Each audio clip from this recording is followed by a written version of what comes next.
도일 스님의 장군 죽비. 이 시간은 사회적 이슈가 되는 문제와 사건들을 소개하고 불교적 관점에서 재해석해보는 시간입니다. 도일 스님은 마국사에서 원해 스님을 은사로 출가한 후 미얀마 국립불교대학인 ITBMU와 스리랑카 페라데니아 대학에서 석사를, 영국 런던대에서 박사과정을 이수하시고 현재 대구시 동구 도동 구룡사 주지 스님이십니다. 그럼 도일 스님의 장군 죽비 지금부터 함께하겠습니다. 안녕하십니까. 마음치유행복도량 803 구룡사주지 도일입니다. 요즘 노사정 문제로 정치권이 매우 시끄럽습니다. 새누리당에서는 이인재 최고위원이 노동계에게 십자가를 짊어지겠다며 노동시장 선진화 특별위원회 위원장을 맡았다 합니다. 노동시장이라는 것이 서로가 추구하고 바라는 것이 달라 대화나 타협이 어려울 것입니다. 회사 측은 생산성을 높이고 이익을 극대화하기 위해서 사람이 하는 노동력을 기계로 대체해서 인건비를 최대한 줄이는 것이 목표일 것이고, 노동자의 입장에서는 적게 일을 하고 휴가를 많이 가지면서도 임금을 최대한 많이 받는 것이 목표이기 때문입니다. 사실 따지고 보면 어느 쪽이 맞다 틀리다 할 수도 없는 문제입니다. 이유는 서로의 입장이 다르기 때문입니다. 사실 노동은 우리 인류가 발전할 수 있었던 원동력이었으며 가족의 생계를 꾸려나가는 수단인 동시에 자기 개발의 수단이었습니다.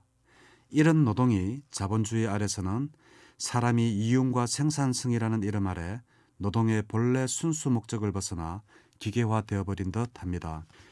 기독교의 경우 성경을 보면 경제에 대한 구체적인 내용은 없고 다만 돈의 위험성에 대해서만 여러 곳에서 언급하고 있지만, 우리 불교는 타 종교와 달리 경제나 재산, 부우, 그리고 노동의 문제에 대해 구체적이고 상세하게 매우 많은 분량을 언급하고 있습니다. 정일라 안경에는 여자는 5가지 힘을 가지고 그 남편을 가볍게 본다. 어떤 것이 그 5가지인가? 첫째는 섹스의 힘이요, 둘째는 친척의 힘이며, 셋째는 농사의 힘이며, 넷째는 아들의 힘이며, 다섯째는 스스로 지키는 힘이다. 이것을 일러 여자에게 5가지 힘이 있다고 하는 것이니라. 비구들아, 마땅히 알아야 한다. 여자들은 이 5가지 힘에 의지해 남편을 가볍게 여기느니라. 그러나 만일 남편에게 한 가지 힘만 있으면 그 여자를 눌러버리고 만다. 어떤 것이 그 한 가지인가? 그것은 바로 부귀의 힘이니라. 남편이 부하고 귀하면 색의 힘도 당하지 못하고 친척과 농사와 아이와 스스로를 지키는 힘도 당하지 못한다. 그것은 이 한 가지의 힘으로 저러한 힘들을 이기기 때문이니라 라고 기록되어 있으며, 정일 안경 다른 부분에서는 재물을 현재에 가지면 한량없는 복을 얻는 것이다 라고 기록되어 있습니다.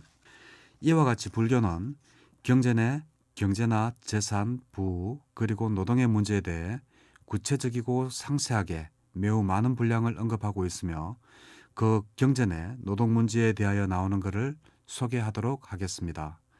불설장안경에 나오는 말씀입니다.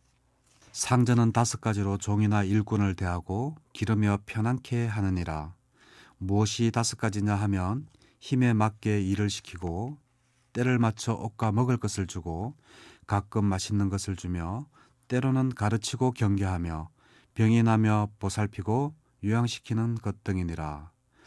종이나 일꾼도 10가지로 상전을 공경해야 하느니라. 그 10가지라 함은 살림살이를 잘 돌보며 온갖 일을 이루게 해주고 주고받은 것을 자세히 하며 늦게 자고 일찍 일어나며 모든 것을 잘 배우고 부지런히 일하며 집이 가난하더라도 게으르지 않고 궁핍하더라도 떠나지 않으며 집에서 나가면 상정과 덕의 지혜를 칭찬하는 것이니라. 이렇게 하면 사대부의 덕망이 높아지고 좋은 법이 쇠퇴하지 않으니라 라고 적혀져 있습니다. 이 글에다 상전이란 말 대신에 회사는이란 말을 대입하고 종이나 일꾼 대신에 노동자라는 말을 대입해보면 요즘의 노사 문제를 잘 해결할 수 있지 않나 생각해 봅니다. 그럼 글을 대입해서 다시 한번 더 읽어보겠습니다. 회사는 5가지로 노동자를 대하고 육성하며 편안케 하느니라. 무엇이 5가지냐 하면 힘에 맞게 일을 시키며 때를 맞춰 급여를 지불하고 가끔 보너스를 주며 때로는 업무와 관련된 교육을 시키며 병이 나면 보살펴 요양시키는 것 등이니라. 노동자도 10가지를 회사를 위해 일해야 하느니라. 그 10가지라 함은 회사 살림살이를 잘 돌보아 이익을 많이 나게 하고 주고받는 것을 자세히 하며 늦게 자고 일찍 일하며 모든 것을 잘 배우고 부지런히 하며 회사가 가난하더라도 게으르지 않고 궁핍하더라도 떠나지 않으며 회사 밖에서는 회사와 사장의 덕과 지혜를 칭찬하는 것 등이니라. 이렇게 하면 회사와 노동자 모두의 덕망이 높아지고 회사와 노동자 모두가 쇠퇴하지 않으리라. 어떻습니까? 2500년 전 말씀이 현대 노사 문제의 해결점을 제시하고 있는 듯 합니다.